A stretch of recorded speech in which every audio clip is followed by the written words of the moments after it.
नमस्कार, मैं हूं राजेंद्र मधुकर और मेरे साथ आज हैं बेहद खास मेहमान डॉक्टर पीयूष सुंडा। मेहमान इसलिए नहीं कहना चाहूँगा आज, क्योंकि आज इन्हीं की कर्मस्थली पर बैठा हुआ हूँ। डॉक्टर पीयूष सुंडा एक गांव से निकलता है और शहर में जाकर के डॉक्टर बनता है, वो भी एक सफल डॉक्टर। कुछ बताना चाहेंगे अपने बारे में, ये कहानी कैसे गांव का लड़का डॉक्टर बनता है और फिर प्रिंस एजुकेशन हब के वो डायरेक्टर बन जाता है। सभी को नमस्कार। मधुकर साहब ने शुरुआती चीज़ से लेके करंट पड़ाव तक की चीज़ों को पूछा एक साथ में, तो मैं संक्षिप्त में बताना चाहूँगा कि ग्रामीण शिक्षा के दौरान ही हमने शुरुआत से ही कक्षा में अव्वल रहना शुरू किया जी। फर्स्ट से फिफ्थ तक गांव में किया। तो ये पिताजी का दबाव था या ये स्वतः स्फूर्त था? प्रथम श्रेणी पिताजी फौजी रहे हुए हैं और पिताजी का एक ही कहना था, जैसी पढ़ाई करना चाहो वैसी कर सकते हो, जितनी करना चाहो उतनी कर सकते हो, पैसे हम खर्च कर देंगे, क्या बनना है क्या करना है वो आपको स्वयं को डिसाइड करना है। गांव में जो स्कूल है उनका स्तर क्या था, स्टैंडर्ड क्या था उनका? ग्रामीण हमारे गांव का जो स्कूल है उस टाइम मिडिल स्टैंडर्ड तक था। ठीक है। और निश्चित रूप से बहुत अच्छी स्थिति का स्कूल था, अच्छी संख्या में टीचर्स थे। उस टाइम एजुकेशन है वो पुराने ट्रेंड पे थी, तो उस ट्रेंड के हिसाब से बहुत कुछ अच्छा था, सकारात्मक था, पढ़ने को अच्छा मिलता, रिजल्ट अच्छा देते, हमेशा क्लास को टॉप करते। आज के और उस टाइम को सिनेरियो को देखें तब तो ये लगता है कि बहुत चीज़ें उस टाइम मिस कर दी, लेकिन उस टाइम पे वो चीज़ें डेवलप ही नहीं थी, अवेलेबल ही नहीं थी, इसलिए मानते कि उस टाइम के हिसाब से उस समय हमें बहुत अच्छा मिला हुआ है। जी। 8वीं के बाद या 10वीं के बाद आपने सब्जेक्ट चेंज किए? पहले 5वीं तक गांव में पढ़े, फिर 6th से हम बोर्डिंग में चले गए। बड़े भाई साहब का 9th हो गया था। अच्छा। इसलिए उनके साथ ही मैं बोर्डिंग में चला गया। कहाँ तो चले गए थे आप? बोर्डिंग में हम सालासर के पास में नेछवा और गनेडी के बीच में एकदम वहाँ सुनसान जगह कोठारी, जो विद्यार्थी होते थे उनको डाला जाता था। कोठारी स्कूल उस टाइम बहुत ही रिनाउंड स्कूल रहा हुआ है और वहाँ ये माना जाता है कि पढ़ने वाले बच्चे भी काफ़ी होते थे और जैसा आपने दूसरा शब्द काम में लिया, उद्दंडी की संख्या पढ़ने वालों से भी ज़्यादा होती थी। लेकिन रेजिडेंशियल एक ऐसा कैंपस था जिसमें बच्चे में जो मेंटल स्ट्रांगनेस जो डेवलप होनी चाहिए, उसके लिए उससे बेहतर कोई जगह नहीं हो सकती, जिसमें सुविधाओं का अभाव और शिक्षा और अनुशासन की एकदम प्रचुरता जिसको कह सकते हैं, वो दोनों चीज़ें थी।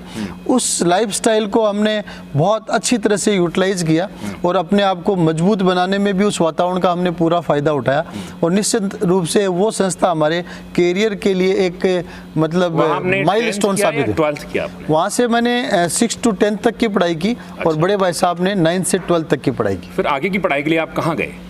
10th के बाद मैं सीकर के गवर्नमेंट एस के स्कूल में साइंस स्ट्रीम में बायोलॉजी मैंने लिया था और यहाँ से मैंने स्कूलिंग की पढ़ाई की। उसके बाद में MBBS में, जैसे गांव से नगर की तरफ आए, लोग कहते हैं कि, और फिर डरते भी थे कि नगर में जाएगा तो लड़का खराब हो जाएगा और गलत संगत में फंस जाएगा, ये मन में भय था क्या कहीं? ऐसा हमारे दिमाग में तो नहीं था, क्योंकि इतनी चीज़ें हम उस टाइम सोच नहीं पाते थे। पेरेंट्स के दिमाग में भी ऐसी चीज़ उस समय नहीं थी, क्योंकि पढ़ाई में हम अच्छा प्लेटफॉर्म बना चुके थे, तो उनको भी पूरा फेथ हो चुका था। और साथ में ये कि पहले बोर्डिंग में रह लिए थे तो सारी स्ट्रिक्टनेस और सारी हार्डनेस हमने देख ली थी, इसलिए यहाँ आकर हमें कंफर्ट। विद्यार्थी उद्दंडता नहीं करता, कोई ऐसा किस्सा भी है कि आपने कोई उद्दंडता की हो और दंड मिला हो? हाँ, दंडता बचपन में तो मतलब जब ग्रामीण परिवेश में रहें तब तो खूब दंडी रहे और उसके बाद कोठारी में जाके कुछ लाइन लेंथ और अच्छी मेंटेन हुई, समय के साथ बेटर होते गए।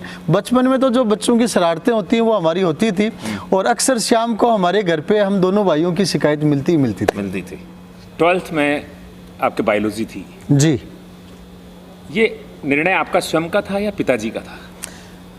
10th के बाद स्ट्रीम का चूज करना होता है, लेकिन मेरे को शुरुआती क्लासेस से ही इवन 8th 9th से दिमाग में था कि भविष्य में डॉक्टर बनना है और डॉक्टर के लिए बायोलॉजी स्ट्रीम लेनी है, तो शुरुआत में से ही मैंने अपनी चॉइस से बायोलॉजी स्ट्रीम लिया था। कोई घटना प्रभावित कर गई आपको, एक किसी डॉक्टर को देख करके आपके मस्तिष्क में ख्याल आया कि मुझे डॉक्टर बनना है, या कोई अविस्मरणीय घटना हुई? ऐसा तो कुछ नहीं है, बस दिमाग में ये था कि मेडिकल प्रोफेशन नोबल प्रोफेशन है और सेकंड थिंग कि आज के टाइम तो सीट वगैरह काफ़ी बढ़ गई है, उस टाइम बहुत कम सीटें हुआ करती थी, राजस्थान में केवल 600 सीटें थी और 600 सीटों के साथ साथ इसमें कंपटीशन भी बहुत ज़्यादा था और मतलब 5-4 बच्चे चारों तरफ मिलके सिलेक्शन वाले सुनने को मिलते थे। तो गांव में भी मुश्किल से किसी गांव में डॉक्टर मिलता था। तो ये चीज़ें दिमाग में एक चीज़ बैठाने वाली थी कि अपने को मेडिकल प्रोफेशन में जाना है, सोशल सर्विसेज करनी है और एज ए मेडिकल प्रोफेशनल अपने को आगे बढ़ना है। ये छोटी क्लासों में ही मेरे दिमाग में आ गया था। एसके स्कूल में 2 धारा के विद्यार्थी होते थे। एक धारा जिसमें राजनीति करनी होती थी और वो उद्दंडी भी होते थे, आज इसको मारना, आज इसको पीटना है।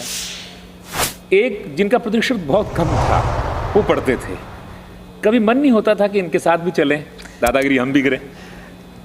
निसंदेह आपने जो एसके स्कूल के लिए कही वो बात एकदम सटीक थी और इवन यहाँ तक कि एसके कॉलेज के उस टाइम प्रोग्राम्स की शोभा गैदरिंग के रूप में एसके स्कूल के स्टूडेंट्स ही बढ़ाते थे।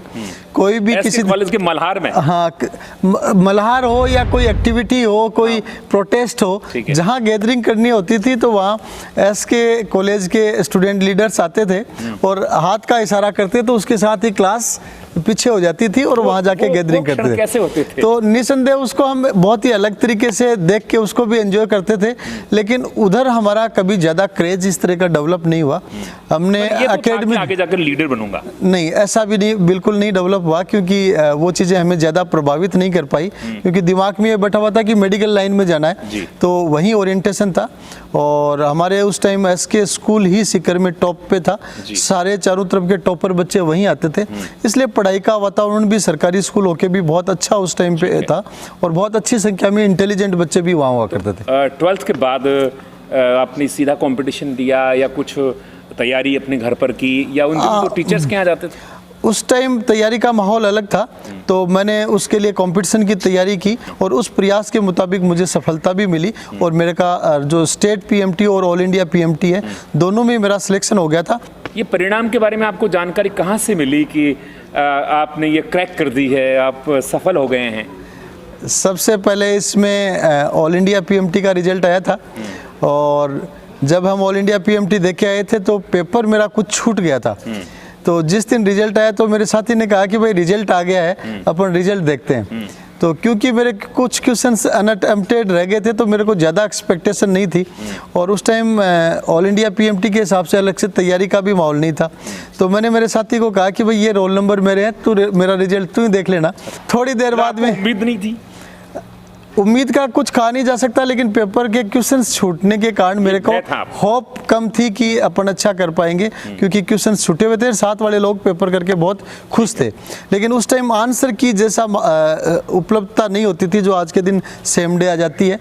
तो मैंने उसको रोल नंबर दे दिया, वो देखने चला गया। वो 10-15 मिनट बाद में आया और आके कहा कि थोड़ा सा मायूस था, तो कहा कि मेरा तो सिलेक्शन नहीं हुआ है लेकिन तेरा सिलेक्शन हो गया है। अच्छा, ये हुआ? ये आपको लग रहा था इसका सिलेक्शन तो हो जाएगा? जी जी, मेरा नहीं होगा। जी जी, उल्टा हुआ, अप्रत्याशित परिणाम आया। निश्चित रूप से अप्रत्याशित तो उसको नहीं कह सकते क्योंकि वो चीजें हुई हैं, इसलिए वो रिजल्ट मिला। और इवन क्वेश्चन छूटने के बाद भी मिला, तो क्वेश्चन पूरे अटेम्प्ट होते तो और अच्छी स्थिति होती। कौन सा कॉलेज आपको मिला? ऑल इंडिया पीएमटी से मेरी रैंक अच्छी थी तो मेरे को बीजे मेडिकल कॉलेज अहमदाबाद मिला था और फिर स्टेट पीएमटी से मेरे को एसएमएस मेडिकल कॉलेज जयपुर मिला, तो मैंने बीजे अहमदाबाद को छोड़कर एसएमएस जयपुर ज्वाइन कर लिया। और बहुत प्रतिभाशाली विद्यार्थियों का ये सिलेक्शन वहाँ होता है। हाँ, उस टाइम तो सिलेक्शन ही मुश्किल होता था। एसएमएस के लिए तो रैंक भी अच्छी लाना। पहले डॉक्टर हैं आप? हाँ, गाँव में मैं पहला ही डॉक्टर बना था। ठीक है, उस फीलिंग को बता सकते हैं आप जब डॉक्टर बन करके आए? हालांकि इसके बीच का अगर कोई इतिहास हो तो जरूर बताइएगा। जी जी, जब मेरा सिलेक्शन हुआ तो मैं वहाँ पहले एक रेंटेड रूम लेके हम सब लोग साथ ही रहते थे और 5-4 जने हमारा ग्रुप। एक बीच में आपको रोकना चाहूँगा। एसएमएस में एक परंपरा है कि वहाँ एक घोड़ी पे बैठ करके और एक गर्ल्स हॉस्टल की तरफ एक तोरण मारने के लिए जाते हैं। खान की बारात। क्या? खान की बारात। खान की बारात। क्या उस बारात में आप सम्मिलित हुए? हाँ, वो बारात हमने लगभग 3 साल तक देखी थी। अच्छा, आप दूल्हा बने उसमें? नहीं, दूल्हा का अवसर हमें नहीं मिला, और कहें तो दूल्हा बनाने के लिए ये ढूंढा जाता था कि बलि का बकरा कौन बन सकता है। कोई पार्टी नहीं होती थी? नहीं, ऐसा कुछ नहीं था। उसमें थोड़ा सा एजिटेशन लोगों को रहता था, इसलिए ऐसे कैंडिडेट को बेसिकली होता तो ये था कि भाई दूल्हे के लिए आवेदन मांगे गए हैं, स्क्रीनिंग होगी, इंटरव्यू होगा, लेकिन देखा यह जाता था कि भाई सोशली इस चीज़ को कौन एक्सेप्ट कर सकता है। तो ऐसे एक्सेप्ट करने वाले गिने चुने होते थे, उनमें से किसी एक को मौका मिलता था। तो हमने ऐसा मतलब हमारे ऐसा एटमॉस्फेयर ग्रुप में नहीं था कि उसमें अपना नंबर आए। अच्छा, क्योंकि उसको हम मतलब एक प्रेस्टीज का पॉइंट नहीं मानते थे, उसको मजाक का मुद्दा माना जाता उस था। दौरान रैगिंग होती थी? रैगिंग फर्स्ट ईयर में होती थी, आपकी हुई? और अच्छी तरह से हुई है। जो पुरानी सुनते हैं वैसी तो नहीं हुई, लेकिन उस टाइम के हिसाब से अच्छी रैगिंग हुई। रैगिंग को देख करके कभी ये लगा कि यहाँ से भाग चले? फर्स्ट ईयर में जब रैगिंग होती है तो हमेशा ऐसा ही लगता है कि अपन डॉक्टर बनने आए हैं और ये किस लाइन के लोग क्या कर रहे हैं, है ना। तो बड़ा नेगेटिव फीलिंग होती थी, और रैगिंग देते देते हैबिचुअल हो जाते थे। और जो ही लास्ट का समय आता था, जूनियर्स के आने का समय आने लगता था, तब ये फीलिंग करते थे कि हाँ अब बॉस बनने वाले हैं, अब रैगिंग लेने का मौका मिलेगा। क्योंकि आप भी फिर बॉस बन गए। जी, बॉस बनने के बाद आपने रैगिंग की होगी? हाँ, निश्चित रूप से वो एक दूसरे का काउंटर पर जिसने रैगिंग दी है वो भविष्य में लेने वालों में भी आगे खड़ा रहता था। ठीक है। ये एसएमएस में आपने वहाँ रह करके पढ़ाई की और डॉक्टर बन करके आ गए, जी। एमबीबीएस करके आ गए। जी। तो सीधे आप एसके हॉस्पिटल में आ गए या इस बीच नहीं, वहाँ पे मैं इंटर्नशिप के दौरान प्री पीजी की तैयारी की, और उसी दौरान पूरी एमबीबीएस के दौरान यहाँ पे प्रिंस स्कूल में अप्रैल मई जून में यहाँ मूवमेंट्स होता रहता था। अच्छा। जिसमें काम में पार्टिसिपेट होते रहते थे। तो प्री पीजी की तैयारी, थोड़ा सा एक जानकारी जानूंगा कि जब आप वहाँ एमबीबीएस कर रहे थे उसी दौरान संस्थान तो स्थापित हो गया था? जी जी, प्रिंस उससे पहले सिलेक्शन से 1 साल पहले एस्टेब्लिश हो आप गया था। आते रहते थे यहाँ पर? जी जी। तो उस तरह का माहौल या उस किस तरह का माहौल था यहाँ पर? उस टाइम बहुत स्ट्रगल का टाइम था, लेकिन हमें यहाँ काम करके बड़ी अच्छी फीलिंग आती, क्योंकि वहाँ मेडिकल कॉलेज के एटमॉस्फेयर से जब यहाँ आते आप तो जो है काम में हाथ बटाने के लिए आते थे कि बॉसगिरी करने के लिए कि भाई मैं तो डॉक्टर बन गया यार, मैं तो घूम करके आ जाऊंगा, भाई मेरा वैसे ही सम्मान हो जाएगा? यहाँ उस टाइम बॉसगिरी जैसा कोई ज़्यादा मटेरियल था नहीं, छोटा सा संस्थान था, और दिमाग में रहता था कि अपन यहाँ अच्छा कुछ करें।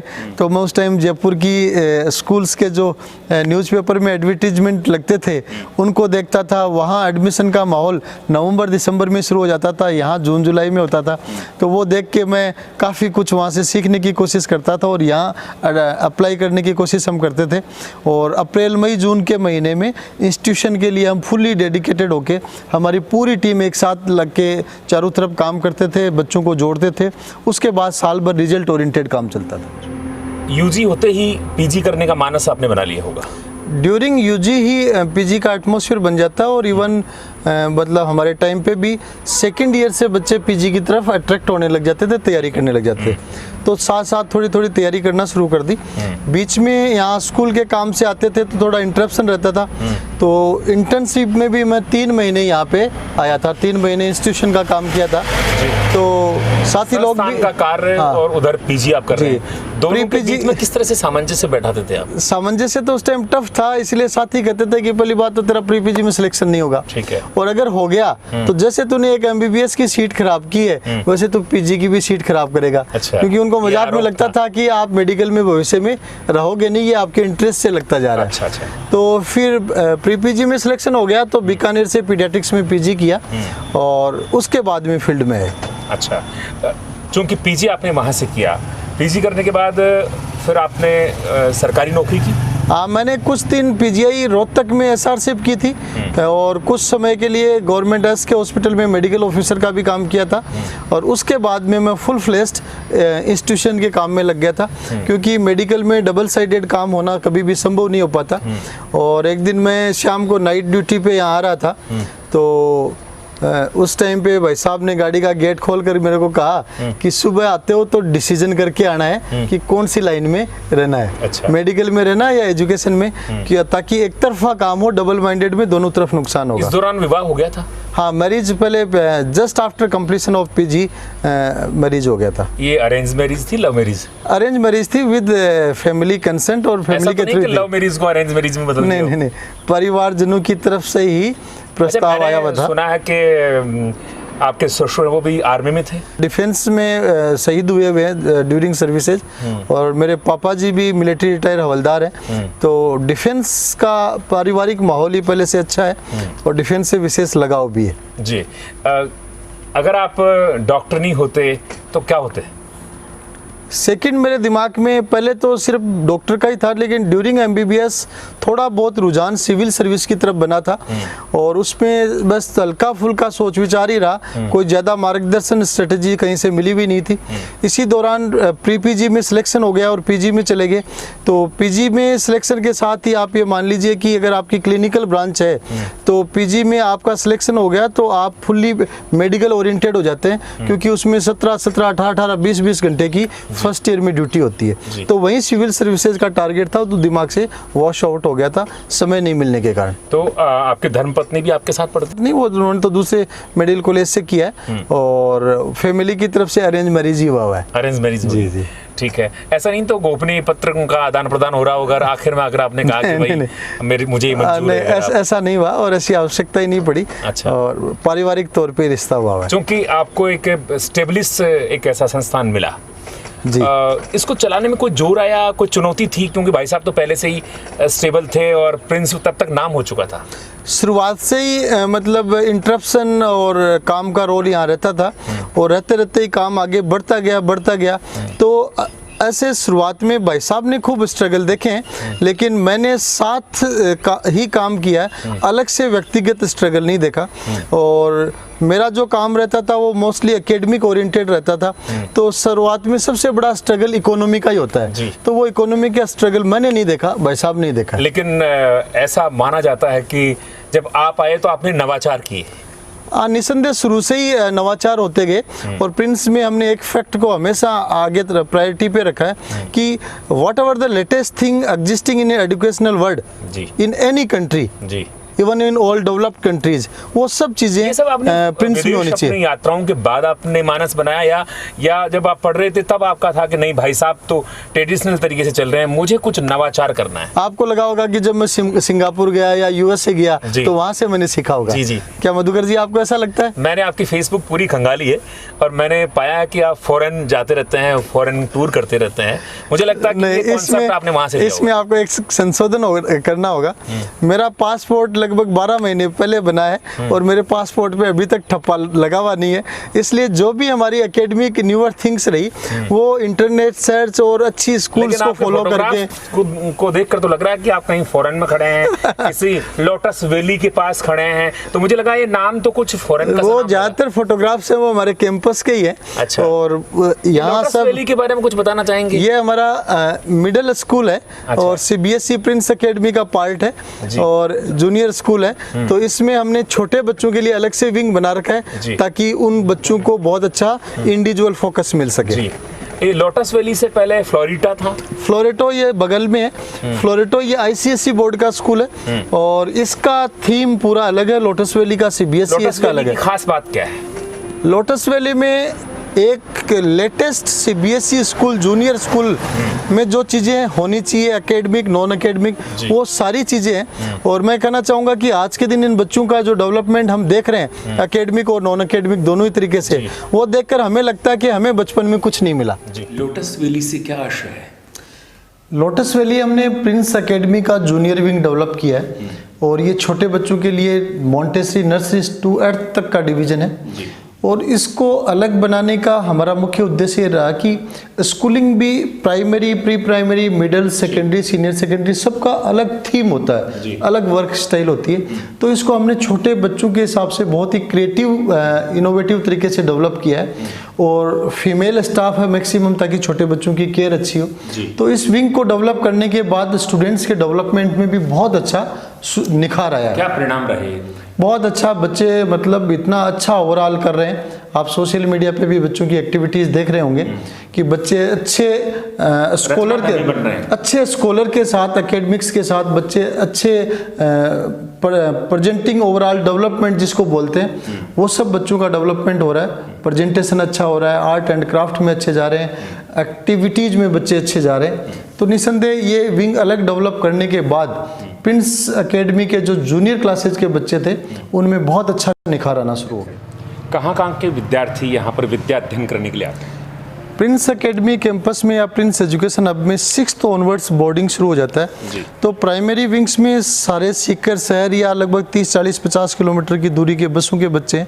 6th ऑनवर्ड्स हमारे पास राजस्थान के हर जिले की हर तहसील का बच्चा है। MP, UP, Haryana, Bihar, almost 15 states का बच्चा है। ऑलमोस्ट 15 स्टेट्स के बच्चे बोर्डिंग में रखे हैं। मिनी भारत यहाँ पर उपस्थित होता है। हाँ, बच्चों से आप मिलो तो आप बच्चों को अगर डिस्ट्रिक्ट पूछना शुरू करो तो 20 बच्चे हैं तो कम से कम 10 वैरायटी उसमें आपको देखने को मिलेगी।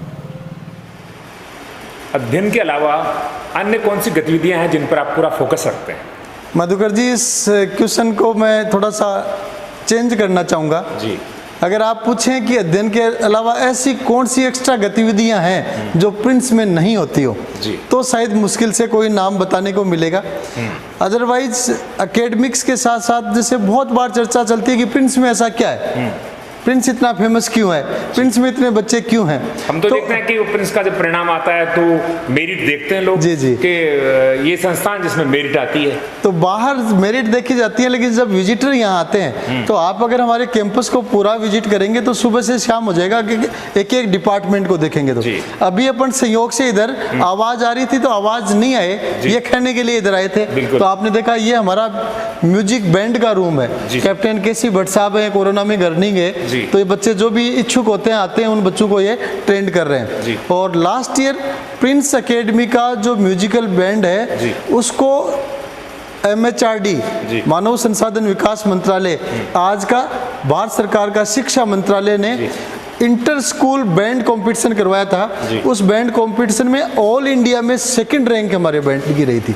मतलब देश की इतनी संस्थाएं, रेजिडेंशियल स्कूलों में बहुत सारों में बैंड है, पुरानी जो रॉयल फैमिलीज की स्कूल है सब में बैंड है, सैनिक स्कूल है उनमें सब में बैंड है। उतनी भारी कंपटीशन में हमारे स्टूडेंट्स के बैंड ने पहले राजस्थान में फर्स्ट स्कूल है, राजस्थान में फर्स्ट, फिर वेस्ट जोन में 6-7 स्टेट्स में फर्स्ट, और उसके बाद ऑल इंडिया जो कंपटीशन हुआ उसमें ऑल इंडिया में 2nd प्रारंभ रहती है। पूरी साल ही एक्स्ट्रा करिकुलर एक्टिविटी जारी रहती है। सिर्फ जो एग्जाम ड्यूरेशन है उस टाइम एक्स्ट्रा करिकुलर को स्टॉप कर देते हैं और उस टाइम सिर्फ एकेडमिक ही ज़्यादा चलती है। अदरवाइज पूरी साल बच्चे को एकेडमिक्स के अलावा खेल कूद, एक्स्ट्रा करिकुलर में म्यूजिकल बैंड है, सारे गेम है, हर तरह का एक्सपोजर बच्चे को मिलता है। प्रिंस एजू हब में कितने विद्यार्थी अध्ययन कर रहे हैं? अभी तो कोविड टाइम चल रहा है, तो लास्ट सेशन की मैं बात करूं तो 17,000 बच्चे हमारी स्कूलिंग, कोचिंग और कॉलेजेस सभी को मिलाकर अध्ययनरत थे। उसमें 6,800 बच्चे, ऑलमोस्ट 7,000 स्टूडेंट्स बोर्डिंग में थे और बोर्डिंग के स्टूडेंट्स ऑल ओवर इंडिया से थे। संस्थान की इकाइयों के बारे में कुछ बताइएगा। सबसे पहले हमारी शुरुआत Rajasthan board schools Hindi medium से हुई है, उसके बाद Rajasthan board English medium school हुआ, उसके बाद CBSE, ICSE, उसके बाद हायर एजुकेशन में BSc, BA, BCom, MSc, MA के कॉलेजेस हैं। उसके बाद अपन बात करें तो IIT JEE नीट का कोचिंग PCP है, NDA के लिए प्रिंस NDA एकेडमी है, एयरफोर्स नेवी के लिए प्रिंस डिफेंस एकेडमी है। इस तरीके से ऑलमोस्ट नर्सरी से लेके पोस्ट ग्रेजुएशन और अप टू 12th जितने भी कॉम्पिटिशन्स की तैयारी होती है, आफ्टर 12th होती है, वो सारे सेगमेंट्स हमारे कवरेज में। परिणाम पर दृष्टि डालें तो किस तरह के परिणाम दिए हैं? परिणाम साल में कम से कम 25 रिजल्ट हमारे आते हैं, 25 से प्लस पर ये रिजल्ट रहते हैं। और मैं तो परिणाम के लिए संक्षिप्त में एक ही चीज़ कहना चाहूँगा कि हर रिजल्ट में, चाहे किसी चीज़ का हो, CBSE हो, राजस्थान बोर्ड हो, IIT PMT हो, NDA हो, एयरफोर्स नेवी हो, डिग्री कॉलेज के रिजल्ट्स हो, क्लेट हो, जेट हो, हर रिजल्ट में प्रिंस के स्टूडेंट्स का दबदबा रहता है। और ये अभी से नहीं, पिछले 5-6 साल से सीक्वेंस चलती जा रही है कि कोई भी रिजल्ट आएगा उसमें प्रिंस के स्टूडेंट्स की अच्छी परफॉर्मेंस जरूर मिलेगी। अगला कदम कौन सा होगा? कौन से शिक्षण संस्थान आप स्थापित करने जा रहे हैं? किस तरह के होंगे? सालों साल की प्लानिंग्स दिमाग में रहती हैं, लेकिन उसको दिमाग तक ही, एनालाइज तक ही रखते हैं। अभी तो लेटेस्ट टारगेट ये है कि जितना एकेडमिक इंस्टीट्यूशंस का जो ग्रुप बना हुआ है, इसके एकेडमिक्स और को करिकुलर दोनों चीज़ों को और स्ट्रेंथन किया जाए, क्योंकि गुंजाइश हमेशा बनी रहती है। और जैसे कि आप चीज़ें देख रहे हैं, यहाँ ऐसी बहुत सारी चीज़ें हैं जो अधिकांश अभिभावक मूल एकड़ में फैला हुआ है। अभी जिस कैंपस में अपन बैठे हैं, ये लगभग 125 बीघा जो कच्ची बीघा सीकर में चलती है, उसमें लगभग 125 बीघा में है। अंदर वाला जो कैंपस है वो पुराना कैंपस है, एक एक प्लॉट करके जोड़ा था, उसमें लगभग 13 बीघा जमीन जुड़ी हुई है। और आगे डिफेंस अकेडमी का कैंपस है, वो 2 पार्ट में है, वो भी 20-25 बीघा में है। एनडी अकेडमी का भी लगभग 20 बीघा में है। अभी पिपराली रोड पे जो कैंपस डेवलप किए हैं वो भी 8-10 बीघा में, जहाँ प्राइम लोकेशन पे जगह मिलना मुश्किल है, वो भी 10 बीघा में कैंपस डेवलप किया। तो कैंपस में हमारा पहले थीम रहा हुआ है कि बच्चे को एकेडमिक में तो हर कोई दे सकता है, 2 क्लासरूम बना के भी अच्छा पढ़ा सकता है, लेकिन किताबी रटने से जो बच्चे का डेवलपमेंट होता है वो हमने अपने पे खुद पे देखा है। और आज का जो साथ की चीजें मिलने से डेवलपमेंट होता है, वो आज के जमाने की आवश्यकता है। नई शिक्षा नीति पर कुछ टिप्पणी करना चाहेंगे? नई शिक्षा नीति जब हमने पढ़ी तो हमें बड़ी खुशी हुई कि नई शिक्षा नीति में जो चीजें जोड़ी हुई हैं, ऑलमोस्ट 80-90% चीजें पहले से हमारे यहाँ विद्यमान है। जी। नई शिक्षा नीति में कोडिंग की बात आई 6th ऑनवर्ड्स, हमारे यहाँ कोडिंग 1st क्लास से बच्चा पढ़ रहा है। नई शिक्षा नीति में एक्स्ट्रा करिकुलर एक्टिविटीज की बातचीत आई, वो सारी चीजें हमारे यहाँ पहले से चल रही है। नई शिक्षा नीति में जो टीचिंग और लर्निंग का जो नया फैक्टर सामने आए, वो सारे हमारे यहाँ पहले से चल रहे हैं। तो नई शिक्षा नीति एक उनका ऑथराइज ड्राफ्टिंग होगी जो ऑफिशियल हो गया। पहले हम अपने इंस्टीट्यूशन के बेटरमेंट के लिए, स्टूडेंट्स के बेटरमेंट के लिए ये सारी चीजें बिना नई शिक्षा नीति हमारे बच्चों को दे रहे थे। सफलता का मूल मंत्र किसे मानते हैं? सफलता के लिए मैं कहना चाहूँगा 2 चीज़ें अपनी तरफ से महत्वपूर्ण होती हैं। पहली चीज़ मेहनत, और दूसरी सटीक। आप मेहनत कर रहे हैं लेकिन अगर सटीक नहीं कर रहे तो मेहनत रिजल्ट में नहीं बनती। तो हमने मेहनत भी अच्छी की है और हर तरीके से कोशिश की है कि वो मेहनत सटीक हो। जैसे अपने स्टूडेंट्स को कई बार कहते हैं कि अच्छा पढ़ो, टू द पॉइंट पढ़ो, अगर अच्छा रिजल्ट बनाना है तो। कई बार बच्चा बहुत इधर उधर की मेहनत करता है, रिजल्ट नहीं मिल पाता है। तो हम अच्छी मेहनत कर रहे हैं और साथ में सटीक मेहनत कर रहे हैं, जिसके कारण अच्छे रिजल्ट्स मिलते जा रहे हैं। हम साक्षात्कार के अंतिम पड़ाव पर हैं। इसके साथ एक चीज और बोलना चाहूंगा मैं, जिसको मैं कभी बोलना मिस नहीं करना चाहता। बिल्कुल। इन दोनों चीजों के बाद एक चीज जो सबसे बड़ी, ऊपर वाले का आशीर्वाद, वो सबसे आवश्यक, इन दोनों से भी ज्यादा आवश्यक है। और मेरा ये मानना है कि ऊपर वाले का आशीर्वाद निरंतर छप्पर फाड़ के मिलता जा रहा है। जितना काम कर रहे हैं उससे ज्यादा आशीर्वाद मिलता जा रहा है। जी। प्रिंस एजुहब को ही ज्वाइन क्यों करें? निश्चित रूप से आज के टाइम अभिभावक बहुत जागरूक है, और कई बार कहते हैं कि भाई प्रिंस में क्यों जाते हो। बहुत सारे लोग पूछते हैं प्रिंस में क्यों जाते हो, हमारे यहाँ ये, हमारे यहाँ ये, आप प्रिंस में क्यों जाते हो। तो मेरा ये मानना कि अभिभावक बहुत जागरूक है, और उनको ज़्यादा आपको एक्सप्लेन करने की, ज़्यादा नमक मिर्च लगाने से वो डाइवर्ट हो जाएंगे, ऐसी स्थिति नहीं होती। जागरूक अभिभावक अपने सेंस से अपने आप आइडिया लगा लेते हैं कि कहाँ कितनी क्या गुंजाइश है। और प्रिंस को ही ज्वाइन क्यों करें, इसके लिए मैं जवाब नहीं देना चाहूँगा। मैं तो सिर्फ एक ही चीज़ कहना चाहूँगा कि अभिभावक आए, विजिट करें, रिजल्ट और संसाधनों को देखें और अपने आप ही निर्णय करें। और मैं दावे के साथ कहता हूं कि जो अभिभावक प्रिंस में आ गया, 99.99% प्रिंस में ही एडमिशन कराए। हम साक्षात्कार के अंतिम पड़ाव पर हैं। कोई बात जो दिल में है, रह गई, कहना चाहते हैं? बहुत सारी चीज़ें हैं, आती रहेंगी, चलती रहेंगी, क्योंकि अभी दौर प्रश्न संवाद का, प्रश्न उत्तर का रहा है, इसलिए ऐसी तो बहुत सारी चीज़ें हैं जिनको आगे कभी डिस्कशन। कहना चाहेंगे प्रिंस ने कोई बड़ी अचीवमेंट ग्रहण की हो, अगर भारत की बात करें, यहाँ से विद्यार्थी निकल करके बड़े स्थानों पर गए हैं, काम कर रहे हैं? निसंदेह ऐसी अगर नेशनल लेवल पे देखें तो भी प्रिंस के पास कई सैकड़ों अचीवमेंट्स हैं जो नेशनल लेवल पे फ्लैग होस्टिंग का अपना रुतबा रखती हैं। और उन अचीवमेंट्स में पिछले दिनों मैं बताना चाहूँगा कि मानव संसाधन विकास मंत्रालय और आज का शिक्षा मंत्रालय भारत सरकार ने कैंपस स्वच्छता रैंकिंग में ऑल ओवर इंडिया लगभग 6000 संस्थाओं में प्रिंस एकेडमी को ऑल इंडिया फर्स्ट रैंक से सम्मानित किया। वो अपने आप में बहुत गौरवशाली उपलब्धि है। उसके बाद में रिजल्ट्स में देखें तो हर साल प्रिंस के students IAS, RAS, doctors, IITians, CLAT, JET, ऐसी कोई कंपटीशन नहीं है NDA जिसमें सेलेक्ट नहीं हो रही हो। वो हमारे लिए बड़ी अचीवमेंट है। और इन सबसे बड़ी अचीवमेंट ये है कि अभिभावकों का जुड़ाव। मैं ये मानता हूँ कि प्रिंस में 80% एडमिशन पुराने बच्चों और अभिभावकों के थ्रू होते हैं। न्यू एडमिशन्स, डायरेक्ट एडमिशन मुश्किल से 20% होते हैं। इसलिए उनका जुड़ाव और इस तरह का रेस्पॉन्स जो आ रहा है वो अपने आप में हमारे लिए बहुत बड़े गौरव का विषय है और बहुत संतुष्टि का विषय है। शायद अच्छा कर रहे हैं इसीलिए उनका बराबर रुझान बनता जा रहा है। यूँ तो साक्षात्कार बिल्कुल अंतिम पड़ाव पर है, पर एक प्रश्न जो हर कोई जानना चाहता है, क्या पीयूष सुंडा भी राबड़ी खाते हैं? हाँ, पीयूष सुंडा ने देसी जीवन, शहरी जीवन बहुत अच्छी तरीके से दोनों को जिया है। और खान पान में मैं कहना चाहूँगा कि राबड़ी हमारे परिवार का डेली खाने का एक पार्ट है। और हमारे पापा जी फौजी आदमी है, उनका देसी खाने में विशेष रुझान है, तो डेली राबड़ी बनती है। लेकिन मैं राबड़ी में जो कही जाती है कूट की राबड़ी, बाजरे को कूट करके बनाया जाता है, बाजरे को या जौ को जो कूट कर स्पेशल बनाया जाता है, तो वो राबड़ी जिस दिन बनी हुई होती है तो उस दिन मैं उसको चाव से खाता हूँ। सिंपल राबड़ी है उसको मैं अक्सर कम खाता हूँ, लेकिन कूट की राबड़ी को हमेशा चॉइस से खाता हूँ। साथ में जो देसी खाना है, बाजरे की रोटी भी मैं बहुत अच्छी पसंद करता हूँ चाव से। हमारे माताजी डेली सुबह 2 बाजरे की चपातियाँ बनाती हैं, एक पापा जी के लिए और एक मेरे लिए। तो कभी मैं आधी चपाती उसमें से नाश्ते के लिए खाता हूँ और कभी सिर्फ दूध नाश्ता भी कर लिया।